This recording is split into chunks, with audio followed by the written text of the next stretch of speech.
maka tak cinta. Walaupun MC telah memperkenalkan saya, elok saya perkenalkan diri juga. Nama saya Puan Maria Anak Tungkat. Berasal daripada negeri Sarawak. Walaupun negeri Sarawak luas tuan-tuan perempuan. Jika ibu negeri Sarawak adalah Kuching, jauh perjalanan dari Kuching ke daerah saya adalah menggunakan darat adalah 6 jam. Itulah. Okey. Terlebih dulu, saya bila lihat hujan tadi saya terfikir, hujan bukan sebarang hujan. Hujan turun lebat membawa rahmat.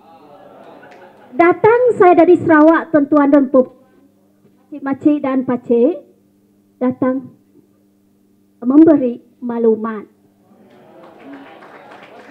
Apa khabar makcik dan makcik yang saya hormati sekalian? Baik. Kalau di kampung saya, nama berita. NAMA. Nama berita. Orang akan jawab, mana? Maksudnya bagus. Mana?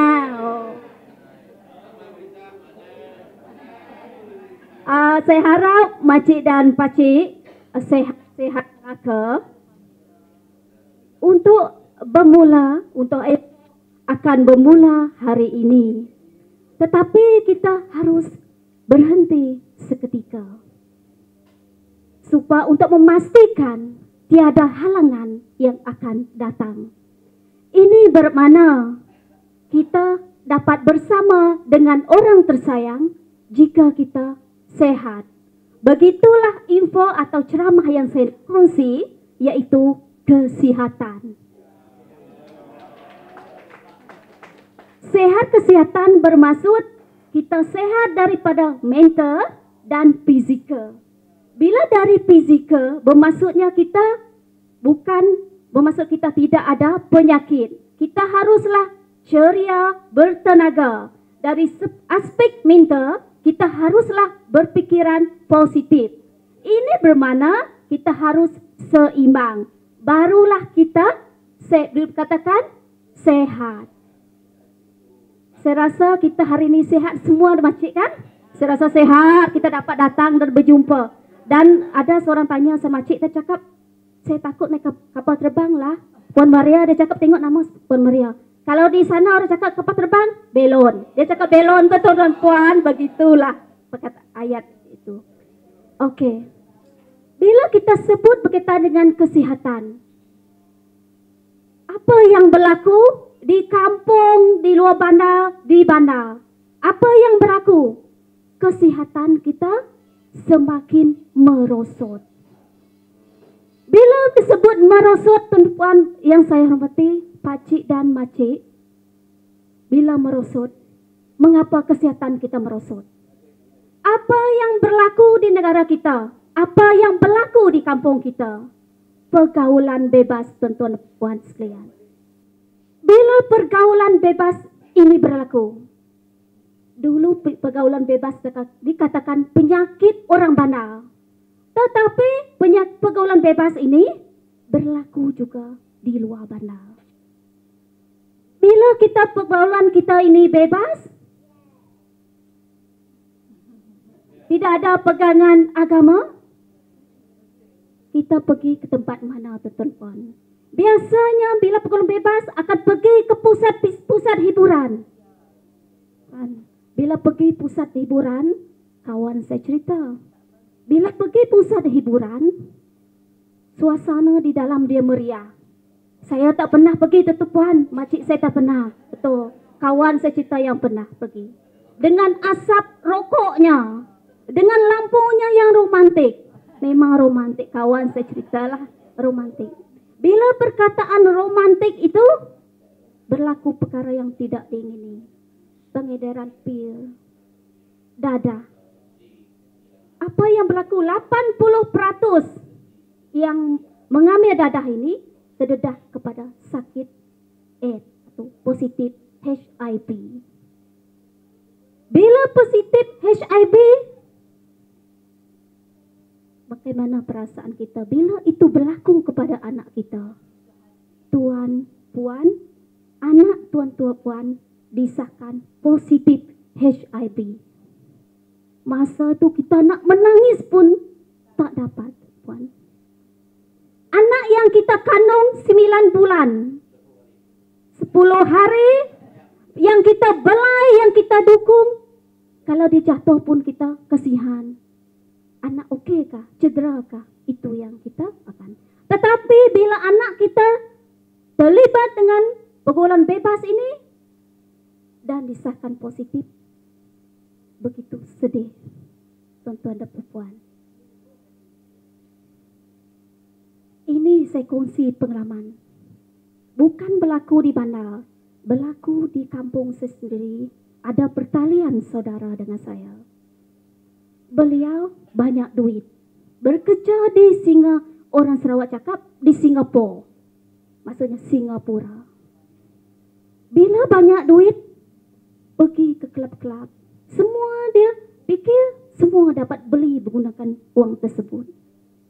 Tetapi malang tidak berbau. Beliau disahkan positif HIV. Saya melawat dia, tuan-puan. Bila saya melawat, keadaan mengerikan. Saya minta maaf bukan nak mengaibkan, tetapi pengajaran pada diri saya. Bila diterbangkan dari Singapura ke Hospital Sibu di Sarawak, doktor mengatakan pesakit misteri. Tak ada HIV, dia sebut misteri. Bila misteri, doktor mengatakan bahawa mayat tidak boleh ditatap buat terakhir. Dibungkus menggunakan plastik sampah, tuan-tuan puan. Mengikut adat kami orang Iban, pengebumian adalah 3 hari. Tetapi kita tak boleh menatap wajah malam masa 3 hari. Begitulah yang berlaku. Pastikan dia tidak akan berlaku kepada anak-anak dan suami yang kita cintai. Pastikan sesal penempatan tiada guna. Dan seterusnya, bila kita menyebutkan kesihatan kita merosot, tuan-tuan dan puan, iaitu mengancam keselamatan kita, merokok.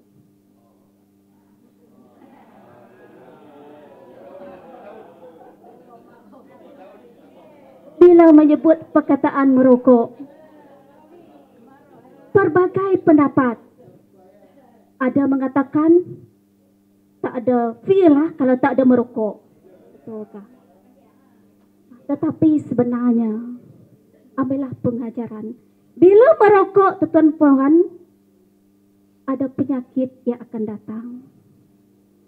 Saya cerita lagi kisah hidup saya yang sebenar. Saya mempunyai 12 adik-beradik.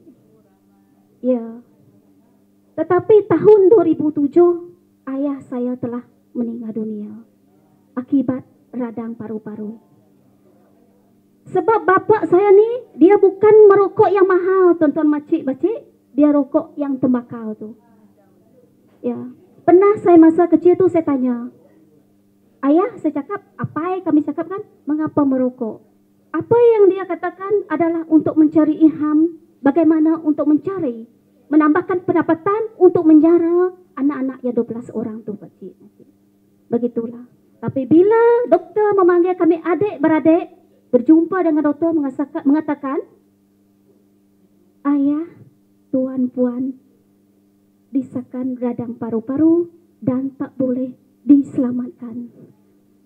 Masa tu tuan puan terbayang bila tidak dapat diselamatkan, doktor menyuruh keluar pada hospital. Masa tu kita tak nak salahkan siapa. Memang dah terjadi. Saya bukan menidakkan ajal dan maut. Tidak. Bukan menidakkan ajal dan maut. Memang ajal dan maut di tangan Tuhan. Tetapi sekiranya kita menjaga kesihatan, mungkin dapat umur kita semakin lanjut. Tuan-tuan dan puan, pakcik-pakcik dan pakcik sekalian. Mengapa kesihatan kita lagi merosot, tuan-tuan? Pemakanan tidak seimbang. Bila jumpa kawan, perkataan pertama yang kita tanya, dekat Sarawak, apa yang sedap dimakan? Rasa Sarawak, kek lapis. Memang itu ikan terubuk, kata Encik Ramli. Sedap lah ikan terubuk. Dia cakap, okey. Mi kalau bermacam. Memang sesedap. Yang tak pernah pergi Sarawak tu, nanti jumpa pergi Sarawak kan. Memang sedap. Jangan takut naik belon. Okey. Okey. Memang sedap. Kita boleh makan, tak salah. Memang makan untuk kelangsungan hidup kita. Kita makan untuk hidup. Bukan itu yang berlaku. Kita boleh makan, tetapi jangan berlebihan. Itu boleh. Bila kita makan berlebihan, berat badan pun meningkat.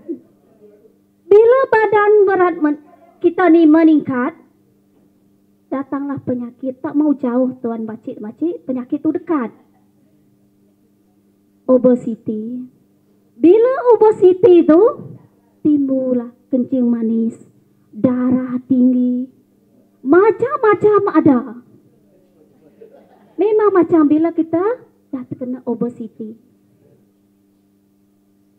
Bila terkena obesity, kita tidak lagi kawal pemakanan kencing manis. Apa yang berlaku?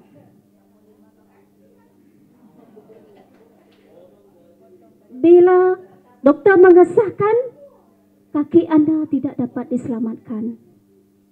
Masa tu kita nak marah. Siapa marah? Isteri sebab masak sedap pun. Jangan salah isteri. Diri dia tuan dan puan yang saya hormati sekalian.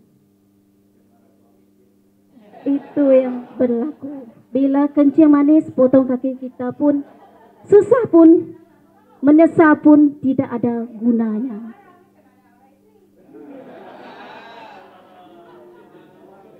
Sekiranya menangkan kesihatan merosot ni, apa tugas kita?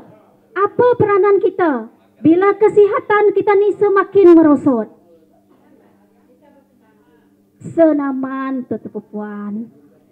Sebelum sakit tu kita senaman. Tak perlulah kita pergi kedai apa tu? Gop. Yang kaya-kaya tu tak payah. Yang makcik-makcik ni cuci rumah, mengemas rumah, tanam sayur, itu adalah senaman. Bila kita senaman, kita berpeluh keluarkan toksit-toksit yang tak berguna. Lepas tu bila bersenaman tu kita senaman ringkas sajalah.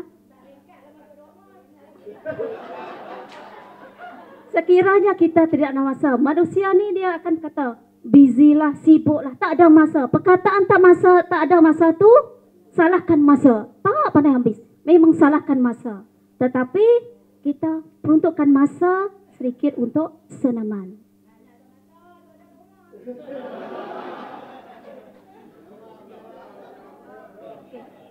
Bila kita kedua, kita haruslah makan pemakanan seimbang. Maksudnya kita harus makan makanan yang seimbang dan berkhasiat.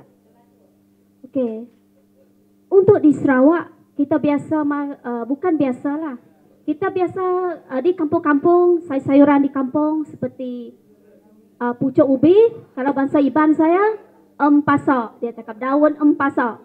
EMPASA, daun empasa. Ada cerita lagi, seorang ni menuntut luar negara. Pulang pada luar negara ni, dia tanya nenek dia. What is this nenek? Dia cakap. What is this? Kamu tidak tahukah? This is empasa, dia cakap. Daun empasa kan? Daun ubi. Ini bermakna, walaupun dia telah menuntut ke luar negara, dia masih ingat empasa tu. Saya harap selepas ni kita akan ingat daun empasa tu kan? Okey. Daun ubi. Kalau bahasa saya, empasa daun ubi. Kita boleh makan tuan-tuan, boleh. Cangkuk manis kita boleh makan, kalau di Sarawak cangkuk manis. Tetapi kita tukar cara pemasakan. Boleh? Kita tukar cara pemasakan. Sekiranya selama ini kita makan campur santan, apa? Apa kata kita simpan dalam ruas buluh tu? Dalam buluh tu lebih menyihatkan dan lebih sedap. Itu yang bagus. Cuba kita lihat makcik ni tadi sentiasa happy, ceria.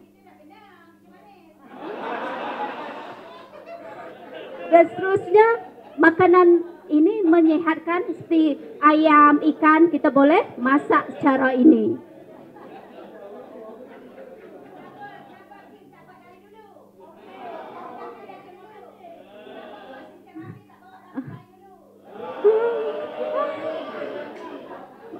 Makcik-makcik dan pakcik-pakcik yang saya hormati sekalian, untuk menjaga kesihatan juga, kita haruslah pemeriksaan kesihatan. Pemeriksaan kesihatan ni penting. Kita tak perlu takut kita pemeriksaan kesihatan untuk memastikan penyakit kita dapat dikesan awal. Bila penyakit dapat dikesan awal, kita dapat mengubati penyakit. Betul kan? Okey. Bila kita dapat mengubati penyakit, kita pun akan ceria.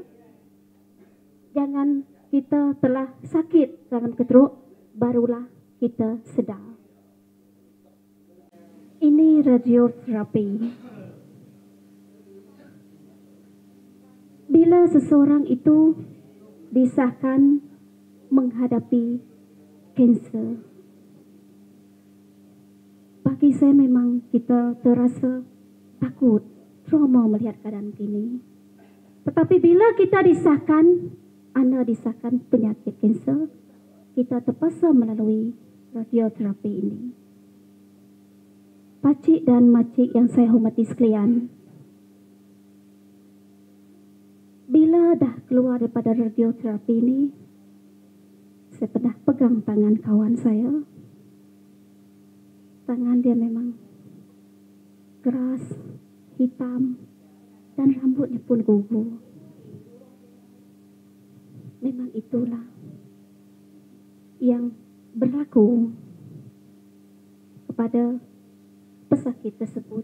Tapi kita haruslah tabah untuk menghadapinya. Okay.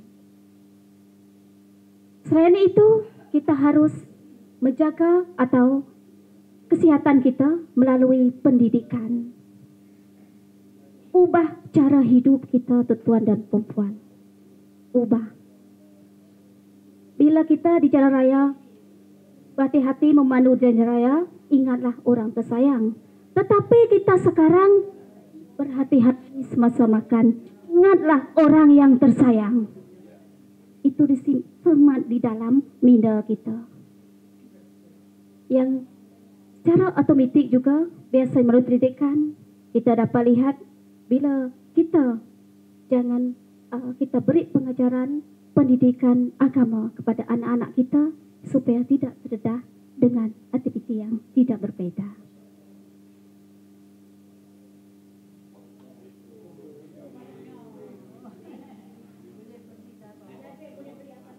Ya, betul.